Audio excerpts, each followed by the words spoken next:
Olá pessoal, iremos iniciar um assunto na disciplina de mecânica das estruturas que se encontra no assunto principal como vigas isostáticas, porque esse início agora vai funcionar como se fosse uma revisão, onde a gente vai comentar sobre equações de equilíbrio, tipos de apoio, tipos de carregamento, e na qual você irá desenvolver ao longo do material, vocês irão determinar e será entregue via e-mail, como vai estar descrito na descrição do vídeo,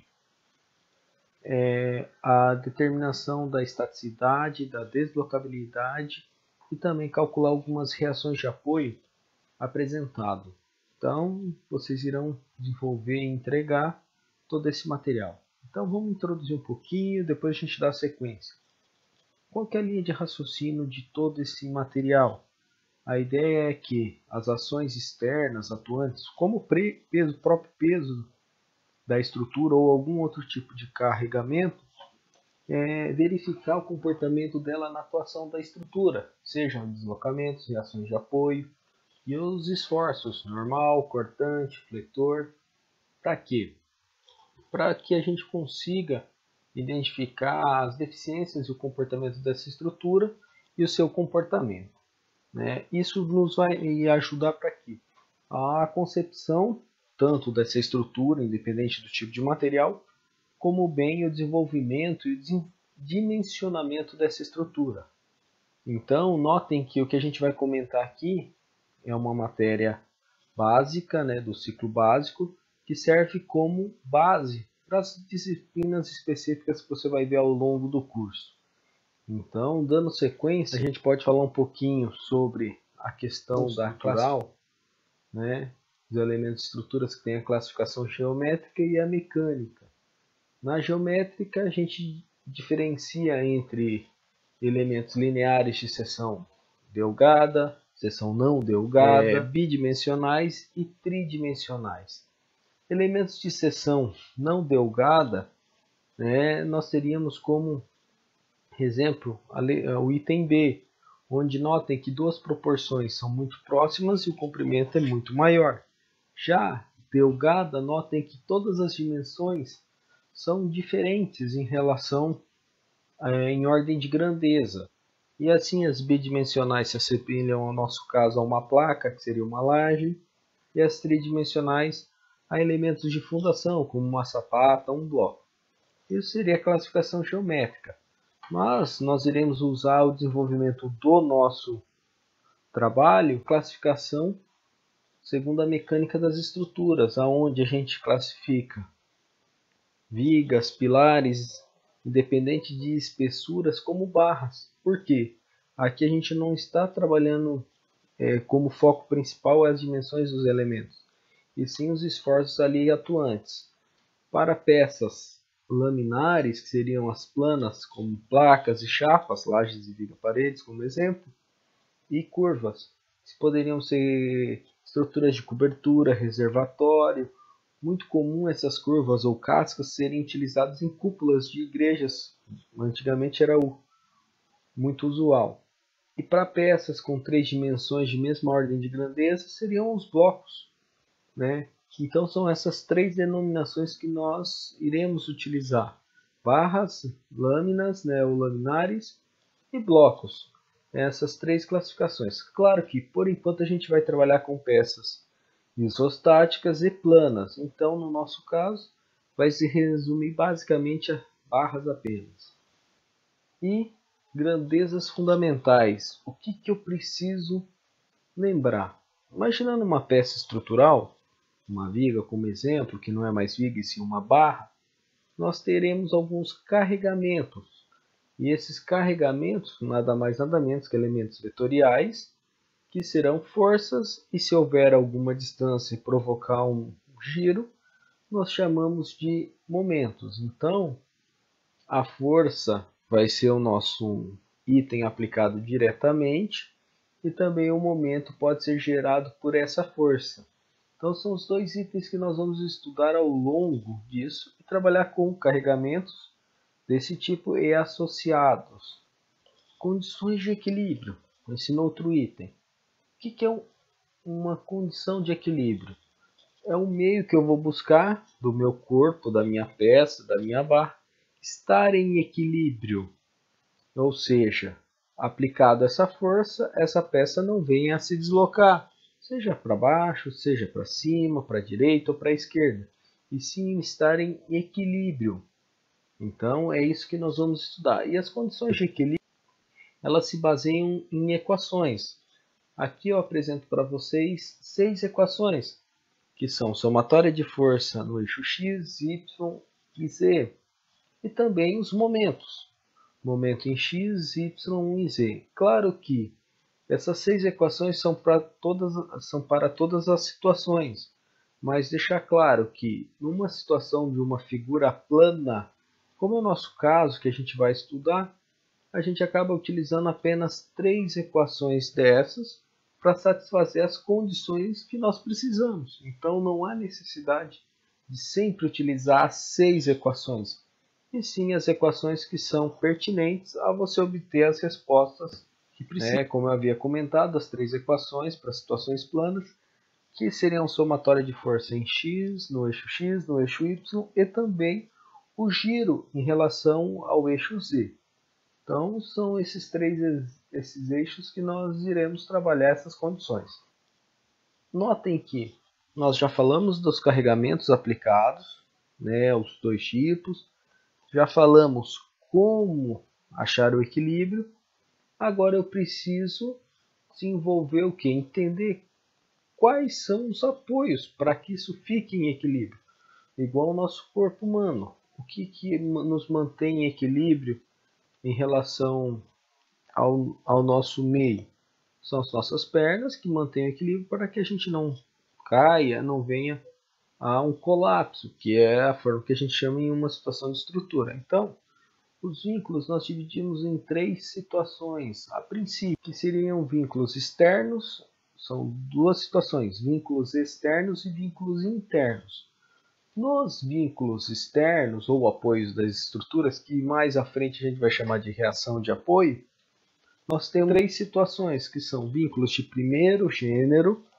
O que significa primeiro gênero?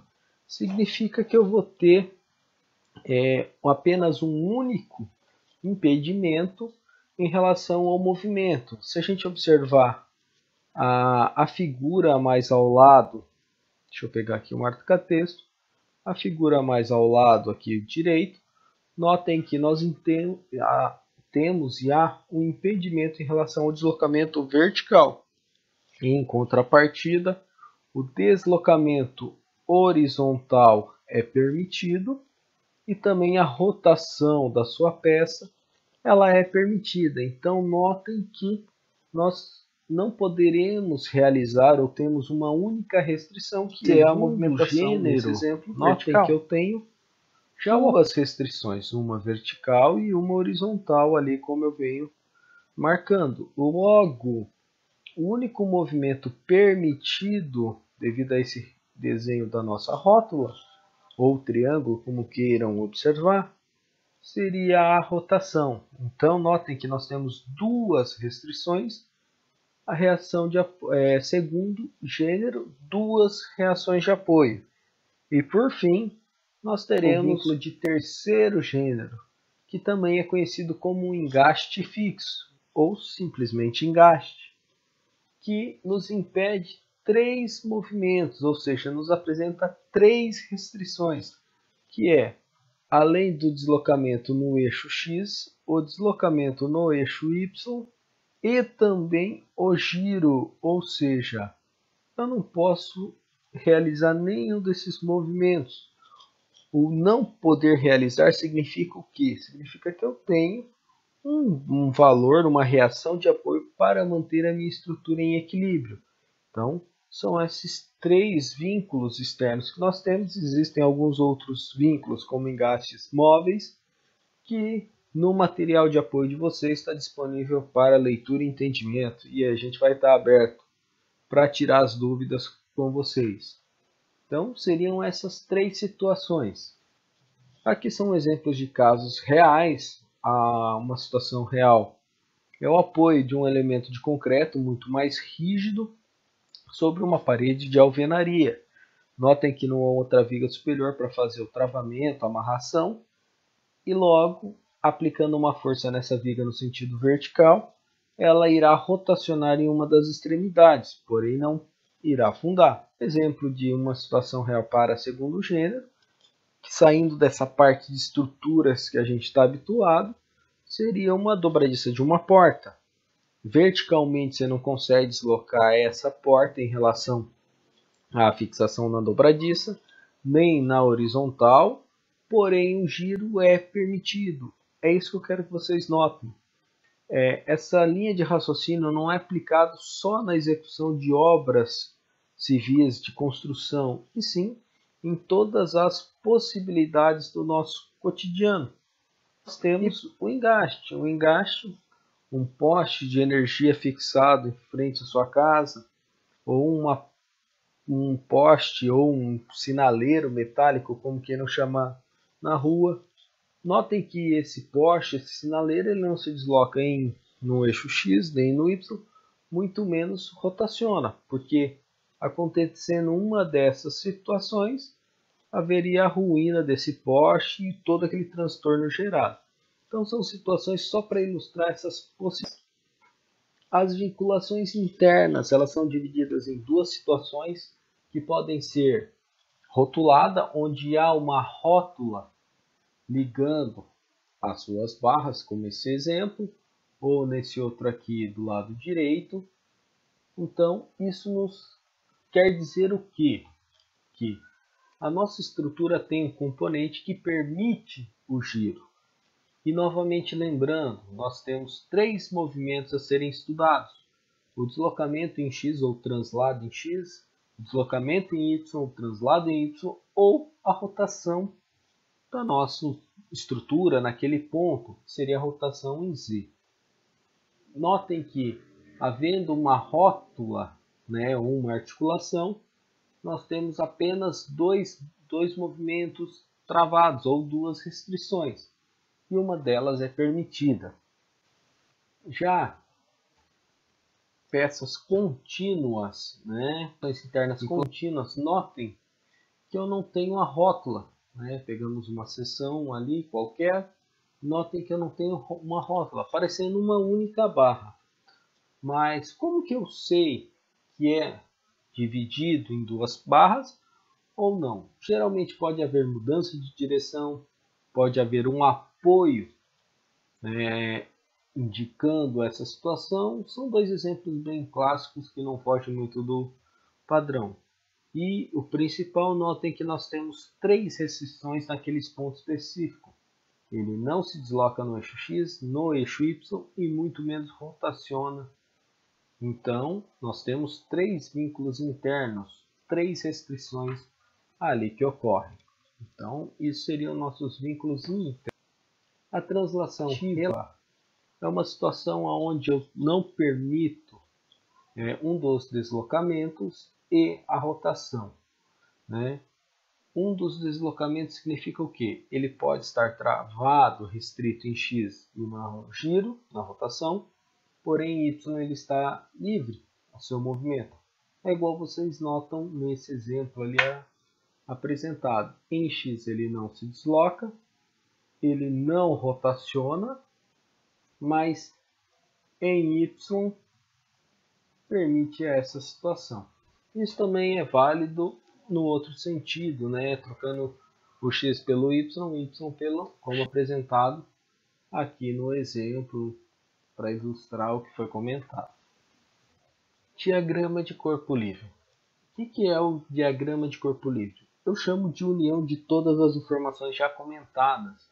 Naquela barra que nós falamos, eu tenho apoios, que são os vínculos externos, pode haver vínculos internos também, e os carregamentos, as cargas ali aplicadas, sejam cargas concentradas, distribuídas e momentos. Ou seja, é uma representação gráfica de todas as cargas para que a gente determine o equilíbrio através daquelas três equações de equilíbrio apresentado lá para a nossa estrutura. Então, isso seria a linha de raciocínio, seria a conclusão, o fechamento da nossa estrutura para, assim, desenvolver os cálculos e determinar valores. Né? Dando isso aí, como eu havia comentado, nós temos os graus de liberdade, que são a estaticidade e a deslocabilidade. E é aqui que irá sair a nossa primeira atividade. O que seria? Vamos começar pelo grau de estaticidade. O grau de estaticidade vai nos permitir dizer se a nossa estrutura ela está em equilíbrio, pode estar em equilíbrio, ou se ela está mesmo em equilíbrio. O que quer dizer isso aí? Que através de uma conta nós iremos obter um resultado. Ele pode ser um valor negativo, um valor igual a zero e um valor positivo. Esses três resultados irão nos permitir o quê? Realizar essas afirmações, que pode passar por uma futura investigação, ou mesmo ali naquele ponto dizer, ó, sua estrutura ela é instável e tende a cair, a ruir, entrar em colapso. Então, para ficar mais claro e apresentar para vocês, nós temos essa equação, que ela sim determina, onde nós temos que a equação é G, só para referenciar a estaticidade, temos 3m menos VI, VE e VI.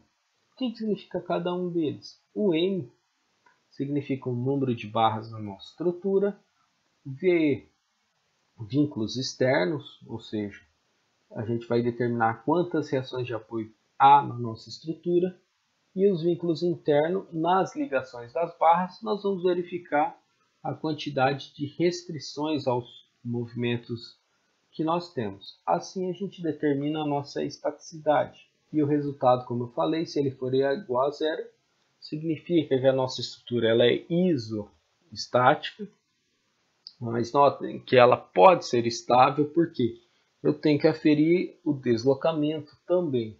Caso seja negativo, significa que a nossa estrutura ela é hiperestática, ou seja, ela está muito bem mais apoiada, muito bem mais travada do que o que nós temos de informação. Já se ela for positiva, aí o caso fica preocupante, porque a nossa estrutura ela é hipostática. Significa que ela é instável, a qualquer momento ela pode vir a ruptura. Então, são essas três condições que nós iremos descobrir com a estaticidade. E, através dessas três equações, já é uma preliminar para saber qual ação ser tomada ao longo do desenvolvimento. Então, só ilustrando a situação, estável, instável e indiferente. Estável, hiperestático. Instável, hipostático. E equilíbrio indiferente, isostático. Ela pode estar em equilíbrio. Se alguém iniciar um deslocamento mais severo, aquela bolinha representada sobre a linha, ela pode vir a se deslocar e gerar transtorno. Então, essa comparação para ilustrar o que foi comentado. Aqui são só alguns exemplos a ilustrar para vocês e um resumo de tudo para poder utilizar a equação, aonde vocês com o material de apoio consultam com mais calma, realizam suas anotações e podem realizar e tecer os seus, né? Só ilustrando dois exemplos para fixação de conteúdo, entender o que significa cada item. Mais um exemplo também, esses dois exemplos são como notem aqui, ó lá. O primeiro é para determinar a equação inteira do G e o segundo somente para se atentar aos detalhes de vínculos internos. Aí esses exemplos aqui, esses exercícios que serão da nossa primeira lista. Então tem esses exercícios apresentados, que eles vão de A até H para determinarem a estaticidade, como também irão determinar a deslocabilidade de cada um deles. E isso será gerado uma lista de resoluções e vocês me encaminharão por e-mail. Né? E o que é a deslocabilidade? como o próprio nome já diz, o que a minha estrutura irá se deslocar. Então, a exemplo ali da letra A, eu tenho uma estrutura carregada, carregada significa com cargas aplicadas, e na letra B, eu tenho a estrutura deformada devido aos carregamentos ali aplicados. Notem que, claro que é ilustrativo, mas apresenta uma grande deformação em relação ao original. Esse excesso de deformação, de deslocabilidade, pode ocasionar um colapso da sua estrutura. Então, por isso que também nós verificamos dessa forma. E como que a gente verifica? Através de uma equação igual. Né? Então, é dessa forma que a gente vai verificar. Porém, essa verificação é a deslocabilidade externa e eu também tenho a deslocabilidade interna.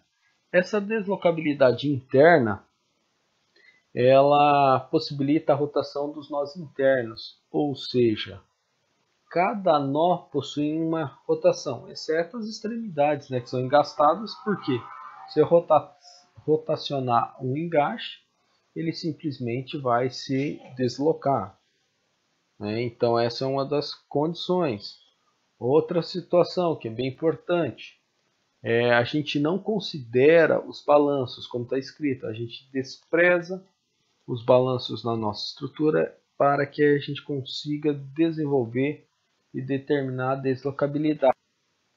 E a deslocabilidade externa está relacionada, atrelado à translação, ou seja, x e y, que também a gente despreza os balanços.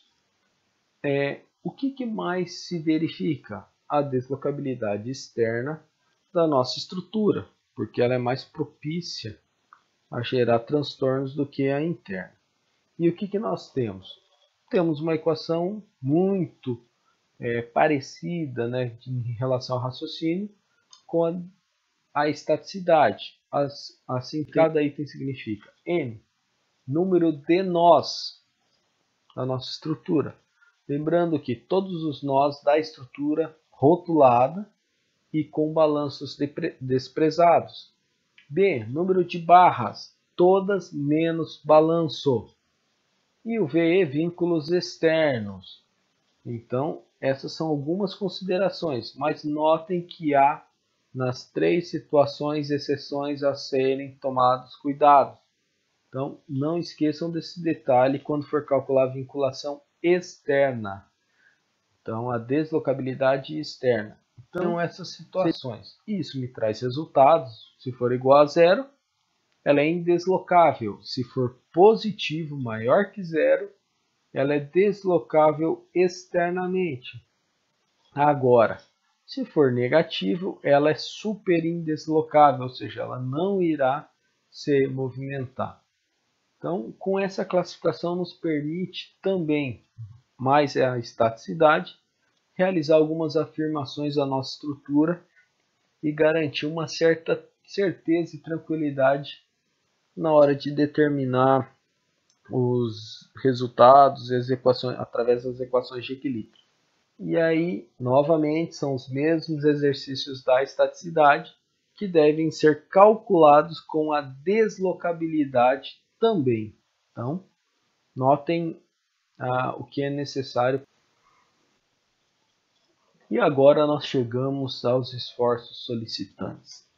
Aqui, pessoal, o que nos interessa é saber como que a nossa estrutura vai ter os esforços distribuídos ao longo da peça em estudo, devido àqueles carregamentos externos, aos apoios que você já determinou, para sua peça estar em equilíbrio. Então, nós temos a seguinte situação.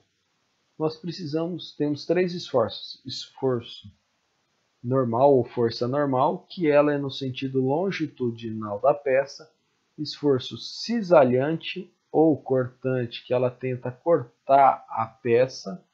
E o esforço, o momento fletor, que ele tenta flexionar a peça. Então são esses três esforços que vai nos resultar mais à frente em três diagramas.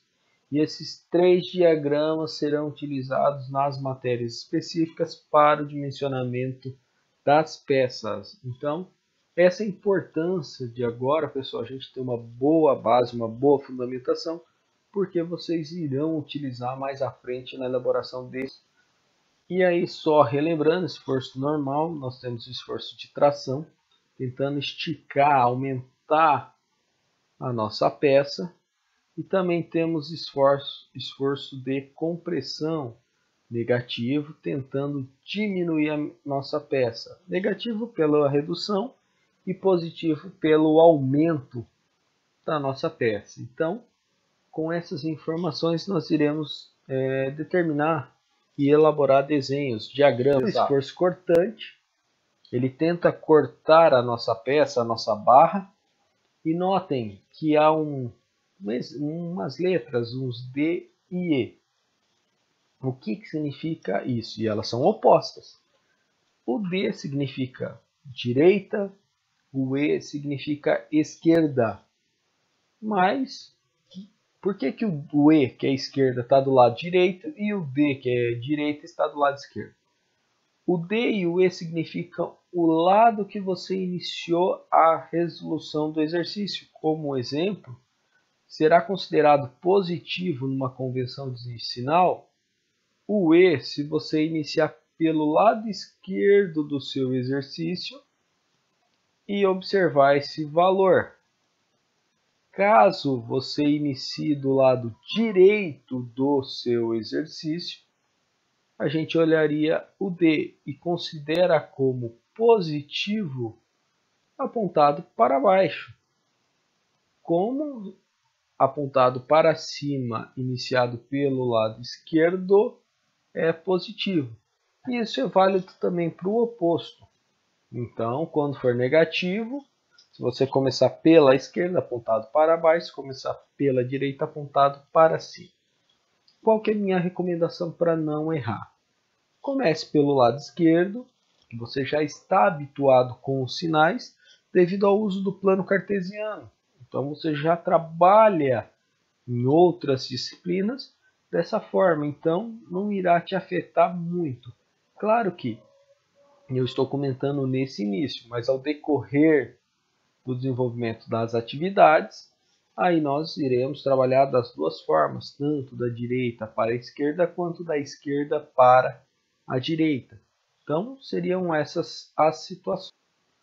Momento fletor, né, o último esforço foi comentado, ele tende a flexionar a nossa peça, causando uma região na peça tracionada e uma região na nossa peça comprimida. E é isso que a gente precisa saber. Por quê? Um exemplo bem clássico, nosso material concreto armado, né, ele é muito bom para algumas situações, mas imaginando uma viga como ali está apresentado, o concreto, se for utilizar somente o concreto na região tracionada, ele viria a fissurar e poder causar ruína. Agora, na região comprimida, ele suportaria muito bem o esforço. Por isso que nós trabalhamos com concreto armado, ou seja, com aço. Aonde há a questão da tração, o nosso material aço ele é extremamente resistente e vantajoso, que não permite que ocorra a ruptura. Então, isso seria essa combinação para poder ter um melhor resultado. E por fim, o momento torsor. O momento torsor, ele tenta torcer a peça, rotacionar ela, a fim de gerar uma tensão de cisalhamento para sua possível ruptura. Muito comum em marquises de edifícios, não na marquise, sim a viga que segura a marquise, suporta ela. Em placas de sinaleiro em dia de vendaval, ela tenta rotacionar e pode vir a ruptura. Então, esses seriam alguns exemplos dessa situação. E os tipos de carregamentos? Aqui não serão todos os tipos apresentados, mas a maioria para vocês entenderem. Então, nós temos carga pontual ou concentrada, né, como ali é apresentada, ela é representada por um único vetor, né, aqui no caso recebeu o nome de P. nós temos um apoio do lado esquerdo, que é de segundo gênero, e um apoio do lado direito de primeiro gênero. Temos a barra, que é a nossa viga, entre aspas, e isso representa um diagrama de corpo livre. Então, só para ilustrar o que seria, e aí o outro tipo de carga ali é a carga distribuída uniformemente. Notem que ela é constante em toda a peça ou em toda a região estudada e segue o mesmo raciocínio, apoios, a barra e o carregamento distribuído. Temos carregamentos triangulares, seja crescente ou decrescente, né, só para ilustrar a situação, para poder determinar. O que eu quero que vocês lembrem, né? Isso foi visto no início do curso, em alguma disciplina específica, aonde vocês determinaram que a resultante das cargas distribuídas. Por quê? A carga concentrada, eu já sei o valor aonde que ela está aplicada, mas as cargas distribuídas eu preciso achar uma resultante dessa carga, que nada mais, nada menos que a área da figura, seja um retângulo ou um triângulo, e aonde que está localizado essa resultante? Ela está localizada no centroide da figura.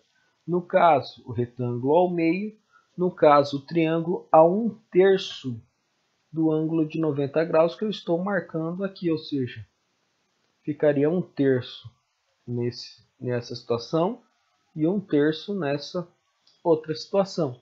Só para ilustrar o que nós temos. Mas o que pode ter de diferente ainda? A associação das cargas. Ao invés de ter apenas uma distribuída, posso ter uma trapezoidal, que nada mais, nada menos que um retângulo mais um triângulo, calculados de formas separadas e desenvolvida a conta do mesmo jeito que vocês estão habituados. E para determinar essas reações de apoio, as somatórias, que são as condições de equilíbrio já comentados, e através dessas equações, somatória de x, y e z, nós reações de apoio. O que vai ficar como continuidade da lista? 5 exercícios para vocês desenvolverem e me entregarem como combinado. Então, o que eu preciso nesse exemplo? As reações de apoio, então os valores de carga por uma carga distribuída. Notem que é gradativo, eu calculo uma carga concentrada, uma carga distribuída, o próximo vai carga triangular, distribuída também. Qual é a lógica desses 3 exercícios? É vocês entenderem o processo e o manuseio dessas cargas. Feito isso aí, entendido, o próximo passo é a prática. E para praticar isso aí, a gente começa a unir essas cargas.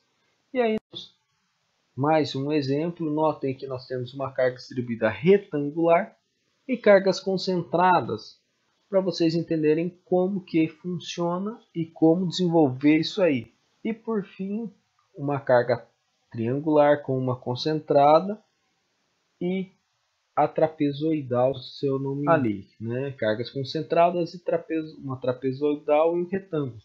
A trapezoidal, lembrem de dividir em um retângulo e um triângulo para poder determinar isso aí. Então, pessoal, é assim que a gente fecha a nossa primeira parte, o vídeo 1, para poder desenvolver ao longo de toda essa parte de vigas isostáticas e essa revisãozinha rápida sobre todo esse conteúdo, aplicando bastante conceitos para vocês desenvolverem ao longo. E aí a gente fica por aqui, até o próximo vídeo.